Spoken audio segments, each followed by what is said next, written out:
So if you've been following along for a while now, you'll know that I have spoken about perfectionism a lot. The reason being is through my clients, through myself, and I'll get onto that.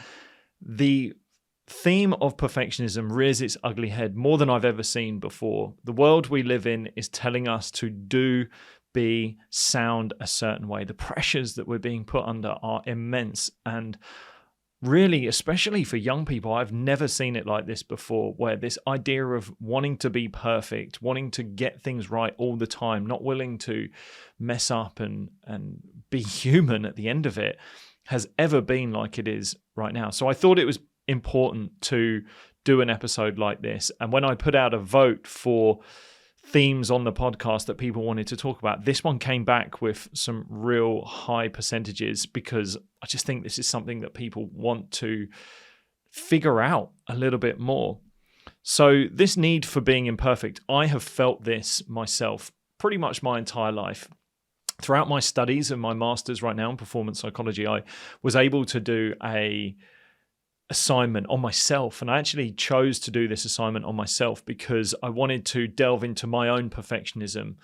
The thing that I had to do was I had to answer who am I in regard to perfectionism, and I wanted to do that because I have felt this so much. When I started to delve into the literature around perfectionism, I just felt like it was being written for me, and my need for wanting to be perfect started to stem from my goals and aspirations to becoming a professional athlete. One of the symptoms of perfectionism is that you do set really high standards for yourselves. And I did that.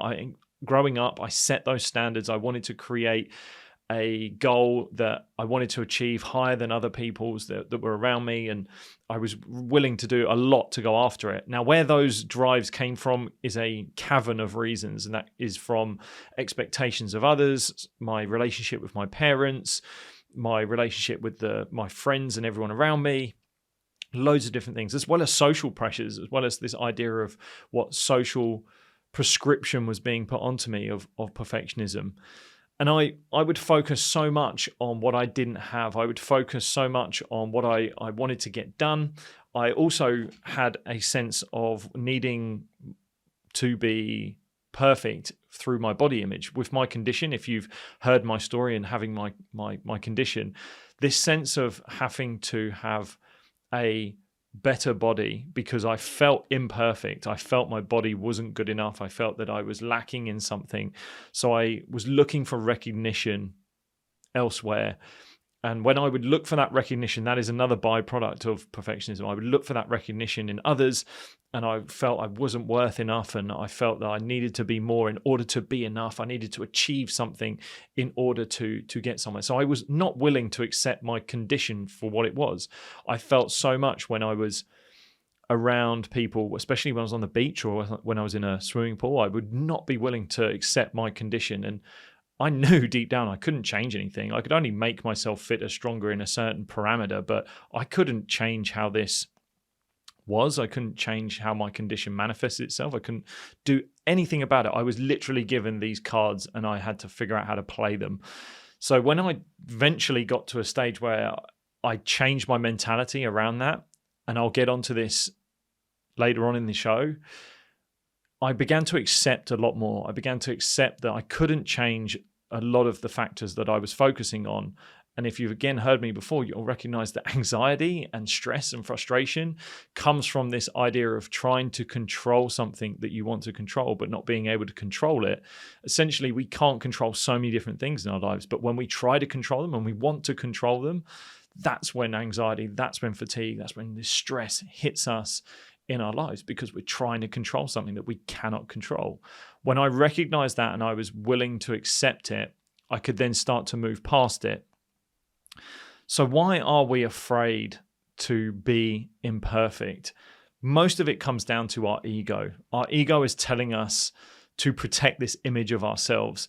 Perhaps it's an expectation of what others want us to be. Perhaps it's an environmental reason why we need to be a certain way. You have this high standard of yourself. You have these hopes and standards for others. Maybe you're starting to put the perfectionism onto other people. I hope other people are perfect, and that is a form of perfectionism. But mostly it comes down to the expectations of others and the unrealistic expectations that we're putting on ourselves because we feel that's what the world wants right now. That's what the world needs. But when we doubt our actions and fear these failures, we're looking for recognition in others. We're trying to get acceptance from others, maybe status, maybe just a hit of dopamine and gratification, that when we're just chasing that, when we're chasing that external motivation, it'll just never be enough. There will always be something more. There'll always be something that could be a little bit better.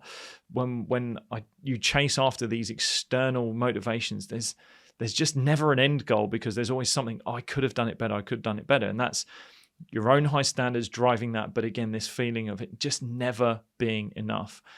And what we want to try and get to is this place where we are enough, but not enough as we are because we want to keep progressing. Yes, you're worthy for putting yourself out there and going after your dreams, going after your aspirations, but recognizing that it's not guaranteed. Not everything is going to be guaranteed out there. Some of the best athletes that I know, they know they're imperfect and they actually accept it, whether they're conscious of it or not. They have these quirky parts about them, these areas of them that are flawed. They are genuinely human. I think that's one of the things I hope to get over in this podcast, is that you start to see the human beings behind these athletes and the realization that they are human beings. They are messy. They don't get everything right. They've had their ups and downs. And that those flaws are the brilliant part about it. It's actually uncovering those unique parts about them that we think we don't have, that we think that we put them on a pedestal and they're just so much more special than us. But in reality, we've just not been willing to accept these parts of us. We're always trying to change them to fit in, to be recognized, to fit in with society, our friendship groups, the teams, the environments that we're in. I used to think that I was a chameleon. I used to mold myself to whatever environment I was trying to be in. I now look back at it and think that's so unauthentic of myself. It's so not who I am and what I'm about. In reality, you want to try and be your most authentic version of yourself. And when we try to hide our imperfections, we don't allow that authenticity to come through. We don't allow this true version of ourselves to come out. So the idea of this podcast and this episode and this show in general is just about bringing a realization to, we are humans.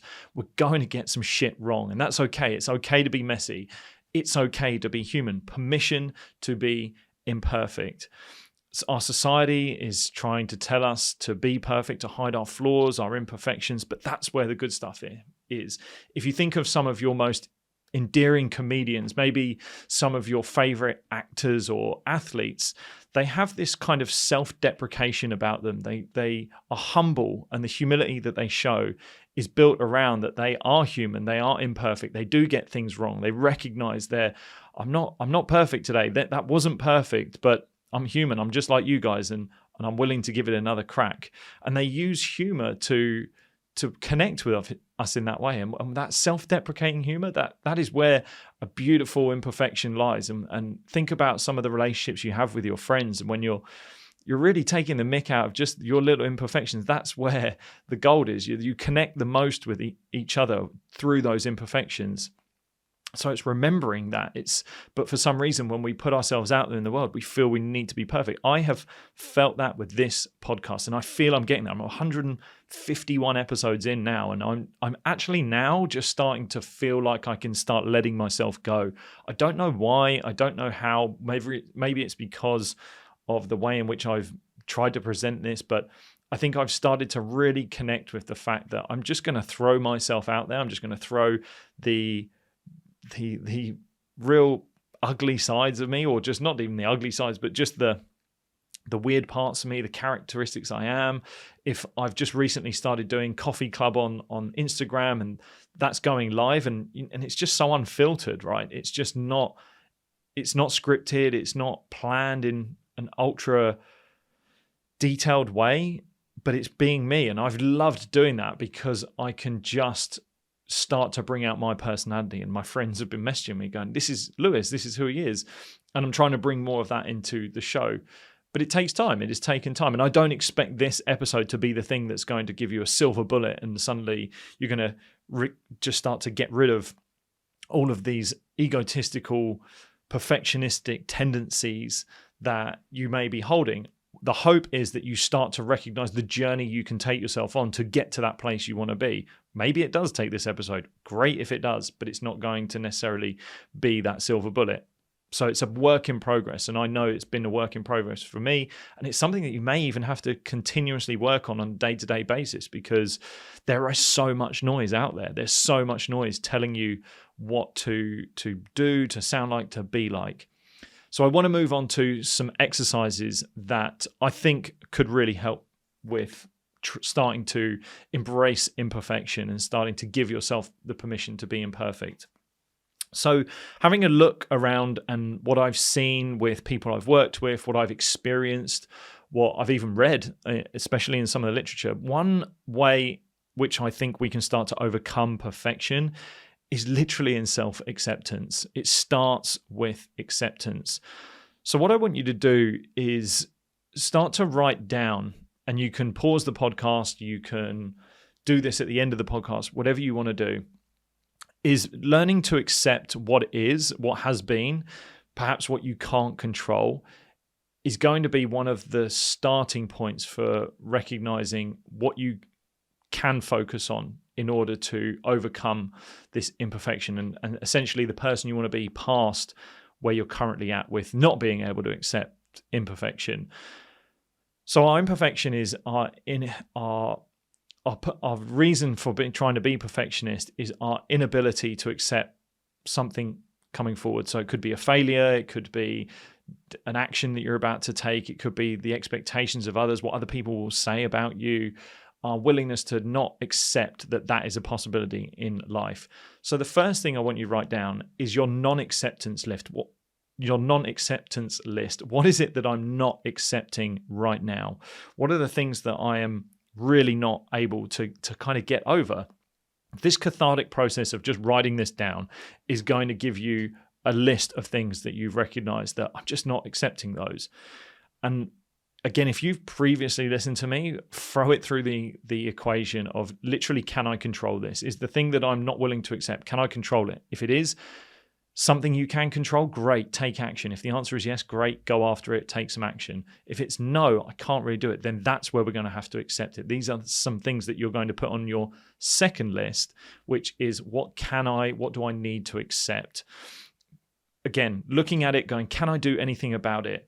These are the cards that I've been dealt, and how am I going to play them? So accepting, starting to recognize the things that you need to accept. For me, one of mine was I needed to accept that I've got this condition, it's not going to change. So then what I did about it was, right, how can I make the best situation possible? So for me, it was making sure that my left side was super strong. I was doing everything to make sure my right side, where my condition affects me, I can overcome that as much as I possibly can. I can use it to my advantage as much as I can, rather than dwelling on the woe is me and I can't change this. I'm never going to be able to change this. And I'm just constantly going through this cycle of non-acceptance and just staying there. Because if I'm unable to accept it, then I'm going to suffer. I'll repeat that again. If you're unable to accept it, you're going to suffer.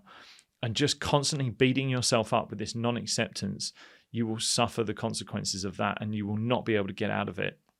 But being able to just accept, these are the things I need to accept. And then what can I do about it? How can I make the best with what I have right now? Perhaps you're writing down, like, what is it that I'm actually afraid of? If I'm to go out and put myself out there and go after these dreams and goals, what is it that I'm actually afraid of? Break that down. Is it, I don't want to look stupid. I'm afraid of what other people are going to think of me. What if I'm not smart enough? I'm not loved enough? What if people don't really want me to do this? But is it something that you really want to do? And are those things that you can control? Simply put it through that. Draw upon then some of your most confident moments that you've had. In the course, we use moments when you were at your best. So in the Mindstrong course, we use these moments where you were at your best, and you draw upon some experiences that you had where you felt enough, you were worthy, you were confident, and you were carefree in what you did. If you can look at, once you've got your non-acceptance and your acceptance list, okay, what is it that I've had in the past? How have I been in the past? Maybe it was a party with friends where I was just completely carefree and Maybe it was a moment in school where I was performing, or if I was in a sporting activity where I was actually completely engrossed and I felt 100% myself. What did that look like? What did that feel like? Can I bring some of that into my life now? And I want to try and get back to that place. How is it that I want to show up next time? Can I show up from this place where I'm carefree? How is it when I'm around my friends? And if I had someone that I knew was experiencing this feeling of not willing to put themselves out there, worrying about what other people say, like, what would I tell that person? What would I tell that person if I was their closest friend? So we're now moving into a place where we're starting to build this idea of like what I want to be in the future. And a lot of the exercises that I do with people are this idea of like, what is this person that I want to be in the future? Where am I currently at right now? So what am I not accepting? What can I accept? And then what's the journey that I need to go on in between this idea of who I want to be, sound like, and what makes up that space in between. So as well as that acceptance, if the person I want to be in the future is maybe more knowledgeable, they have more skills or things like that, maybe I need to educate myself. Maybe I need to work harder in order to feel like I'm worthy enough to do that. That doesn't mean you're not worthy enough right now. You're worthy enough to give things a crack. You're worthy enough to go after it. You're worthy enough to have a go at whatever it is you want to pursue. And sure enough, go after it. But the goal of this is to not allow this idea of being imperfect to hold you back. Is to embrace that, to accept that that's a part of the journey. That's a part of being human. That's a part of just getting shit wrong and being able to fuck it up and just go, okay, I'm worthy enough to have a crack at this because I am human like everyone else. But I have the courage to go after it. I'm willing to just show up, give it a crack, because I know I'm worthy deep down enough. And when I've done that, I can sleep better at night. I can put my head on the pillow knowing that I never held back from who I was really trying to be. I was authentic in myself and I just wanted to go after it. So every time that you're feeling this sense of wanting to be perfect, just try and find yourself saying, what is it that I'm not willing to accept here? What is it that I'm perhaps trying to control? What do I need to accept in order to move past it? And then what's the journey towards this person that I want to be? What makes up that gap in between? Is it the skills that I need to learn? Is it practicing more? Is it giving myself more compassion, turning up from a place where I'm compassionate to myself and say like, yeah, I am human. I can actually get this wrong. I'm allowed to get this wrong because in the getting it wrong, I'm going to learn. I'm going to find an opportunity, not an adversity. And when you set these goals away from your extrinsic motivations, the problem with a lot of perfectionism is that we set our goals on motivations that are based on outcome, how we look, how status, fame, money. And while they're not bad, then they're not wrong to go after those things. That's not where our value lies. The people that are doing well in who I'm working with, that I see in life, they're turning up from a place where they're intrinsically motivated, doing something because it's all about their values, who they are as a character. I'm going to give this a crack and see if it works out because that's the type of person that I am. It's built on the character, my values, doing something because I love it, maybe dedicating it to a certain community or a loved one or people that it might be teammates. It could be anyone that you're dedicating it to and doing that intrinsically rather than based on if I do this and I achieve a status, money, reward for doing it, then I'll be enough. I'm worthy enough for that. Because the trouble with that is, like I always am saying on this podcast, that those are never guaranteed. They're never enough. And we'll constantly be striving for more. So once I get it, I'll have to go for another one. And if I don't get that, then I'm not enough. And I'm not valued. I don't value myself, or I don't believe I'm going to be valued in the world.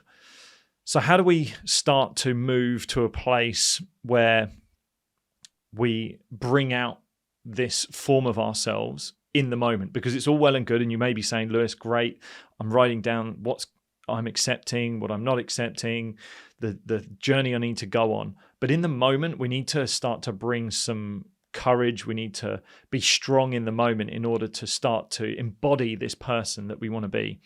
So in the Mindstrong course, we create Mindstrong mantras, and these are phrases and triggers and cues that you can use in the moment. I'm a huge believer in it, in creating something that you say to yourself that allows you to embody a version of yourself that is courageous, that is confident, that can go after their dreams, their ambitions, their goals, because they are recognizing that they are worthy enough to do that, that you are good enough to do that, and that you're not allowing this idea of being perfect and allowing your imperfections to cloud and judge, and the extrinsic motivations, the judgments of others, the expectations of others to get in the way. You're allowing yourself to move past that through this action, this cue, this phrase, this word that you're telling yourself. So in order to do that, think of, what is it this person that I want to become, what would they be saying to themselves? What are some of the things that they would say to themselves? What would I perhaps even coach someone else to say to themselves? It could be something as simple as, you've got this. I am good enough for this. I'm worthy enough for this. I'm confident enough to do this. I'm skilled enough. I'm knowledgeable enough to do this. I've worked hard enough to do this. It could be something as simple as, fuck it, give it a go. I use a mantra where I say to myself, watch this. And that's my confidence mantra that I use. And that allows me to say that if in my mind, it makes me realize that I've put in the work, I've practiced, therefore I can go out and put myself out there in order to go after these dreams and expectations that I'm setting for myself, but I realize that they're not guaranteed. And I'm just really allowing myself to have a good crack at it. And hopefully that you can come along for the ride. So I'm essentially just turning to people and saying, like, watch this. I don't know whether it's going to go well or badly, but I'm going to give it a good damn crack. So those mantras, those ways of being able to talk to yourself, they're these self-talk cues that you can use. And one little added tip that I would throw onto it is perhaps throw in a third-person perspective. So it's essentially something that I heard Ethan Kross talking about on an episode. He wrote the book Chatter, and he explains how if you can use your self-talk in a third-person perspective, so instead of saying, I've got this, or I'm good enough for this, use your name. So as if you're talking to yourself from another perspective. So, Lewis, you've got this. Lewis, you can do this. Lewis, you are good enough for this. When you do that, it rips the emotion away from it. It takes away that inner self that you are sort of caught up in the emotion of it all. And you actually sound like your own coach. It sounds like someone is coaching you. And when you can start to talk to yourself like you're coaching yourself, that's a great place to be in, because you can literally coach yourself through life. And I find myself doing that a lot now. I start talking to myself as if I'm my own coach. And that's something that I found really beneficial.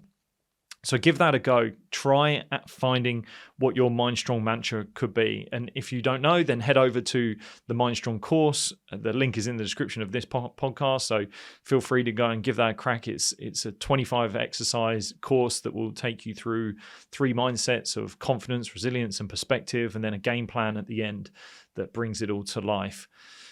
These steps, like I said, they're not something that hopefully they're going to have an impact pretty quick, but they're not guaranteed for you to suddenly just wake up tomorrow and be able to throw this away. There's going to be pressures. There's going to be essentially attacks from the outside world on this idea of you trying to create a perfect version of yourself. The goal is to arm yourself with as much as you possibly can in order to fight back, to be able to shield yourself from that and turn up from a place and show up from this version of yourself that is the best version of you. This is the most authentic version of yourself. So to finish off and to leave you just with a few things, just to remind you that our fear of being imperfect and wanting perfection is this feeling that if we do that, then we're going to fit in, we're going to get recognition, we're going to be accepted. And how do we know that that's true? How do we know that if we do that, then we are going to be accepted? We don't know that at all, compared to if we actually just show our true self, to show the ugly parts of ourselves. That is what is going to connect us more with people. We think the other way around, but that isn't reality. It's our imperfections that bind us. Robin Williams' character in Good Will Hunting as the therapist is one of my favorite scenes, is when he is speaking to Will, Matt Damon, who plays him, and is talking about how his little imperfections with his wife were the good stuff. That was the gold. That was the stuff that bound them together, and that was the real parts of life. And if you think about it in your own life, that is where it is. It's in the moments with your friends, the laughter, the tears, the sadness, the fun times, the frustration, the ugly bits, when days were messy and you just kind of got through it and you found your way there. That's the great bits about life. But for some reason, we feel that we're only going to be accepted through showing up a perfect version of ourselves. But deep down, we all really know that when people show their true self, their authentic self, you actually connect with them even more. Yet we're never really willing to do that. And this episode is about being able to throw yourself out there, to show off these imperfect parts of you, to recognize it, to embrace it, to give yourself permission to be imperfect. And life is not about perfection. Life is about experimentation. It's about going out there, trying new things, giving things a crack, messing it up, getting it wrong, and then learning from it. From that, you're able to develop into the person, the places, the things that you want to achieve. You can go after them with the intention and the knowledge of knowing that you are going to get it wrong again, but that's okay. It's about showing up from a place where you're doing it because that's the character that you want to be. You want to show your most authentic version of you, and you're okay with doing that.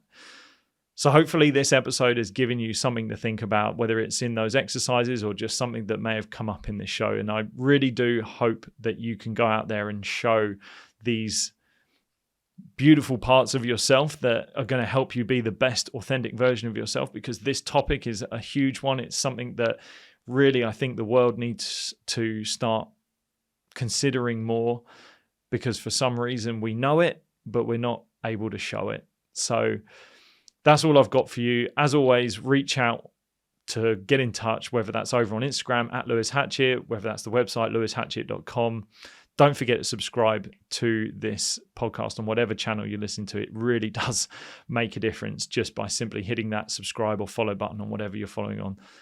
It's the easiest and cheapest way to just support the show. So I thank you so much for doing it, and I'll see you next time. Take it easy.